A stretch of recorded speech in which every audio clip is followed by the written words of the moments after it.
Bien-aimés dans le Seigneur, bonsoir.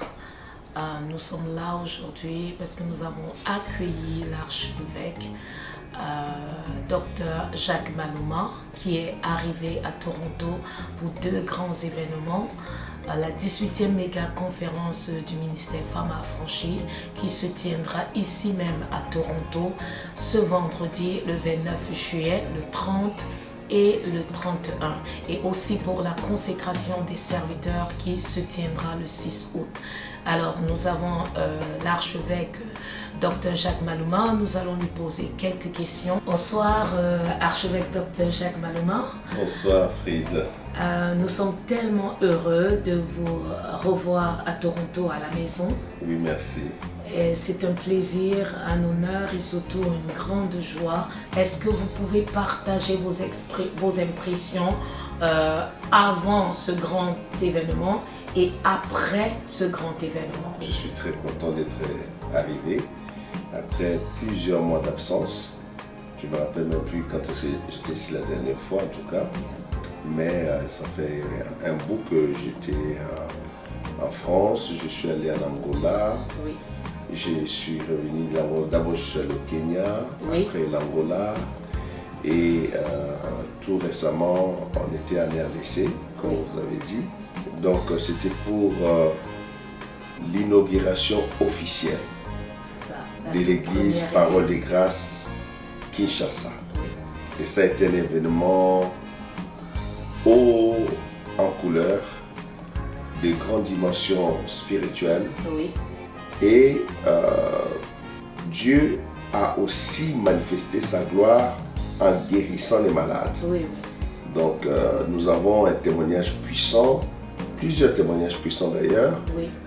sur les gens qui étaient malades mais que Dieu a guéri instantanément. Nous avons par exemple le frère René qui a été recommandé par sa famille de venir à l'église. Il était paralysé, il a connu un AVC, Oui. L'AVC du côté gauche. Et il ne pouvait plus marcher, il fallait qu'il soit assisté par sa femme d'un côté et Becky de l'autre côté. S'il n'y avait pas ces deux supports, il tombait par terre.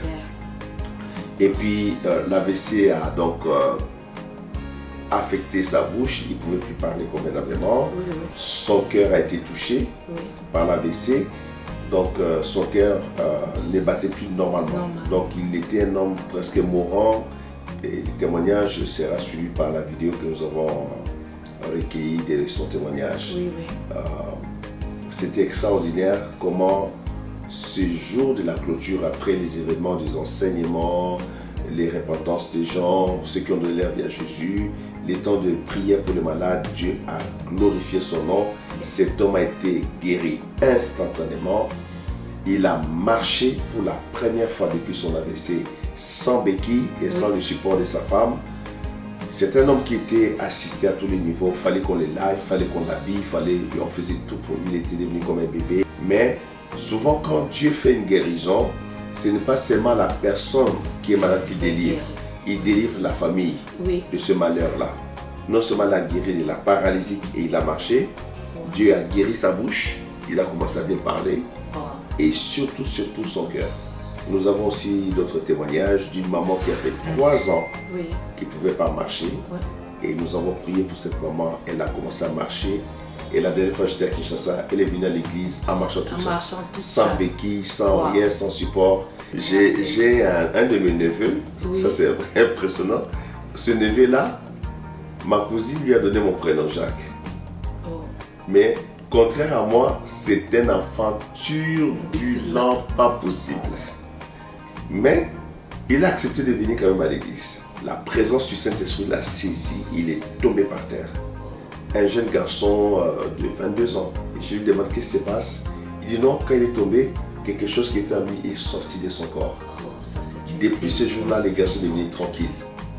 Les dimanches qui a suivi, j'étais émerveillé, je l'ai vu venir tout seul à l'église. Et pendant les cultes, la gloire de Dieu était dans la salle, je vois encore, il tombe encore par terre. J'ai dit, Saint-Esprit de Dieu, mon petit neveu là, c'est extraordinaire. Oui, oui. Et nous avons été aussi honorés, il faut le souligner. Oui. Nous avons été avec notre coordinateur Femme affranchie de notre papa Paul. Papa Paul. Papa Paul était à l'ouverture de l'église de l'Angleterre. Et puis nous avons aussi la sœur Nelly Grasse, qui est notre directrice administrative et financière de Parole de Grâce à Paris. Elle était présente. Nous avons aussi nos deux sœurs de Libreville de Gabon, la sœur Nino et Bijou de Libreville, sont venus de Libreville pour l'ouverture de l'église à Kinshasa. Nous avons eu aussi notre fille Edna. Edna est venue avec sa maman, son papa, son petit frère de la France jusqu'à là-bas. On a passé des moments glorieux, nous bénissons le Seigneur. Alors, archevêque Dr Jacques Malouma, nous avons remarqué que juste après ce grand événement, vous avez donné déjà les enseignements et vous avez conduit des baptêmes pour ces personnes-là qui ont accepté le Seigneur Jésus-Christ comme leur Seigneur et leur Sauveur. Alors la question c'est pourquoi toute nouvelle église, vous êtes à Kinshasa, la première église, et juste après, vous donnez des enseignements, vous faites des baptêmes, et pourquoi? Le Seigneur m'avait amené dans les eaux de baptême. Et avant de me baptiser dans cette vision-là, le Seigneur avait soulevé sa main droite en disant, c'est maintenant, nous sommes en train de donner les dernières robes. J'ai beaucoup parlé de ces témoignages, de cette visitation du Seigneur, et j'ai compris l'expression de Dieu, c'était qu'il faut baptiser les gens au maximum. Il faut baptiser les gens pour les préparer. Jésus a dit, allez, faites de toutes les nations les disciples, les baptisant au nom du Père, du Fils et du Saint-Esprit, et enseignez-leur à observer tout ce que je vous ai prescrit. Et voici, je suis avec vous tous les jours jusqu'à la fin du monde. Le mot prescrit dans la Bible, quand Jésus a dit prescrit, c'est la prescription, c'est comme une prescription, comme une ordonnance du médecin médical. C'est-à-dire que si nous suivons la prescription, c'est là que nous sommes guéris. La parole de Dieu est une prescription divine. Jésus dit qu'il suit tout ce que son Père lui a prescrit. Jésus a parlé beaucoup de prescriptions et les gens ne se sont pas rendus compte. Or, la prescription, quand un médecin te fait une prescription, c'est ce traitement qu'il faut suivre pour que tu sois guéri. Et notre monde est malade, le monde est dans le péché, le monde a besoin de Jésus-Christ. Pour s'en sortir, il faut suivre la prescription de Jésus-Christ qui est dans la parole de Dieu. Nous avons commencé par 4 inscriptions de baptême. Pour finir à 25 baptisés. Gloire à Dieu. Et puis ce qui était glorieux, pendant les baptêmes, il y a eu des visitations surnaturelles. C'était extraordinaire, les gens étaient visités, délivrés, guéris. Et il y a un aspect aussi qu'on doit souligner. Je voulais dire merci au Seigneur, merci à tous nos enfants spirituels qui ont soutenu l'église de Kinshasa. Parce que quand nous sommes arrivés avec Bishop Béatrice, mon épouse, la servante de Dieu, il manquait presque tout. Il n'y avait pas de groupe électrogène. On louait les groupes 30 € par mois, par semaine, pardon, pas par mois, par semaine, plus les carburants. Donc ça devenait une charge. Et puis il n'y avait pas pour fournir l'électricité, c'est ça. Parce qu'il y a des délestages, il y a des coupures de courant. Il faut, pour fonctionner à Kinshasa, il faut un groupe électrogène. Sinon, c'est difficile. Vous ne pouvez pas travailler à l'église sans ce groupe-là. Et puis quand nous sommes arrivés, on avait que 69 chaises.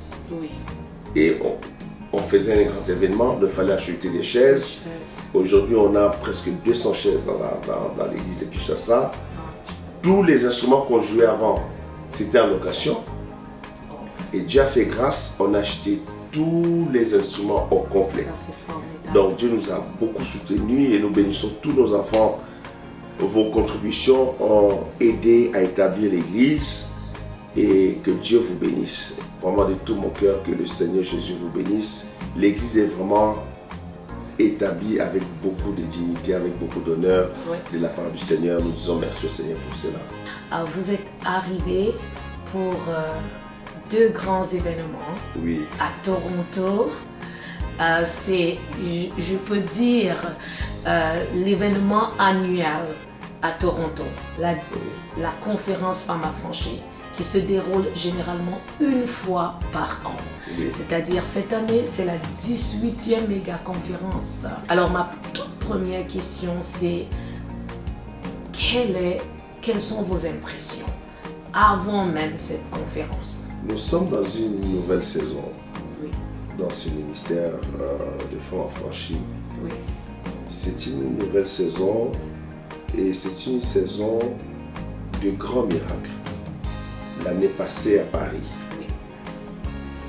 c'était incroyable. C'est incroyable. Une nouvelle saison dans le ministère Femmes Affranchies où Dieu opère à un niveau supérieur. Oui.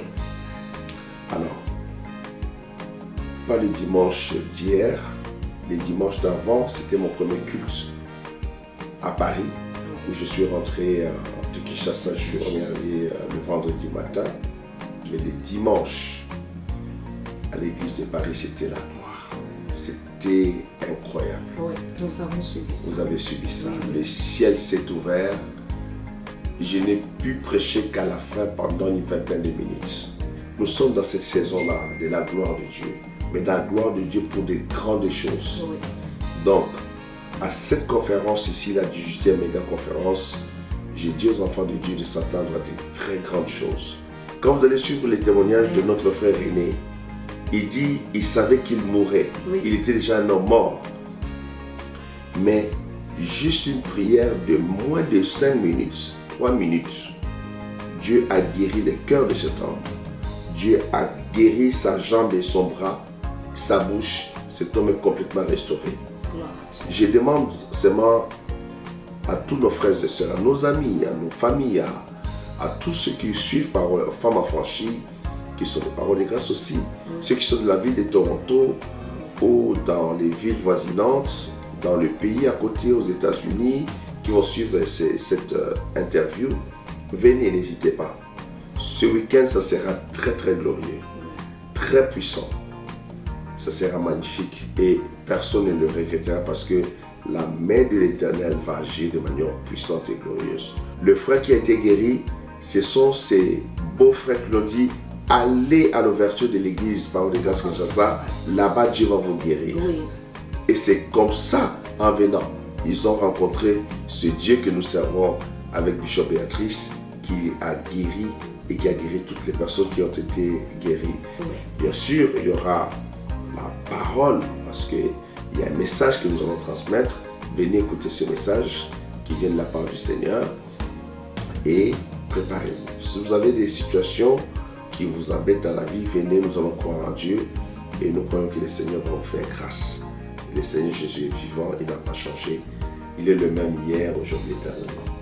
Quel est le message que vous pouvez donner à ces serviteurs, déjà pour commencer, au peuple de Dieu et aussi à cette personne qui n'a jamais entendu parler du ministère Femmes Affranchies? Le Seigneur Jésus-Christ est à la porte.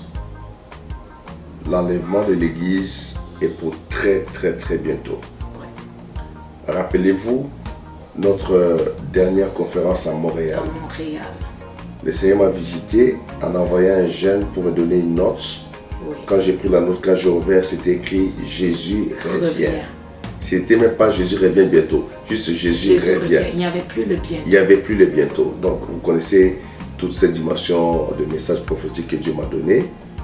Nous sommes dans ce temps-là, nous sommes toujours dans cette dimension où nous allons cette fois-ci parler des choses dont Dieu nous a parlé dernièrement, Oui.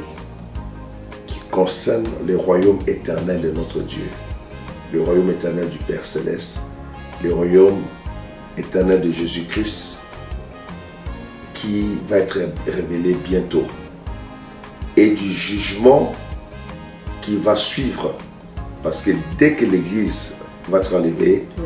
le monde sera soumis au jugement de Dieu par des grandes tribulations. Oui. Et l'Antichrist va prendre le contrôle de la planète Terre en installant un gouvernement mondial Oui. et une église mondiale unique. Oui. Ce sont des choses qui sont déjà annoncées par les prophètes dans la Bible. Mais nous avons un message très percutant pour cette conférence. Il faut venir écouter, connaître dans quel temps nous sommes Ouais. et qu'est-ce que Dieu est en train de dire à cette heure-ci. Dieu m'avait montré la maladie de Monkeypox. Je vous ai donné le message aussi. Je ne suis pas le seul à qui Dieu a montré ces choses, mais l'année passée, Dieu m'a montré tout ça. J'ai déjà annoncé ces choses-là.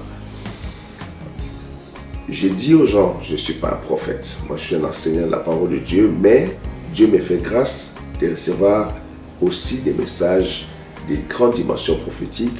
Je suis dans le ministère de repentance et sainteté. Et je suis les 2 puissants prophètes de l'Éternel qui sont la voix de l'Éternel sur la face de la terre. Nous suivons les directives que Dieu donne à ces 2 puissants prophètes de l'Éternel pour annoncer les oracles de Dieu dans ce dernier temps. Voilà, soyez avec nous. Ça sera ce vendredi, le 29, samedi le 30 et dimanche 31 juillet. 3 jours de gloire, 3 jours des manifestations surnaturelles de la gloire de Dieu, mais 3 jours plongés dans une parole éternelle, une parole puissante qui va libérer nos cœurs et nos vies et surtout nous préparer pour la gloire éternelle de Dieu qui sera bientôt manifestée. Alors, comme vous avez suivi, nous tous, nous avons écouté Archevêque Dr. Jacques Maluma. Venez à cette conférence, la 18e méga conférence qui se tiendra cette semaine. Ça débutera le vendredi 29 juillet 2022 à 17h. Ne manquez surtout pas, moi j'y serai et vous. Que Dieu vous bénisse. Merci.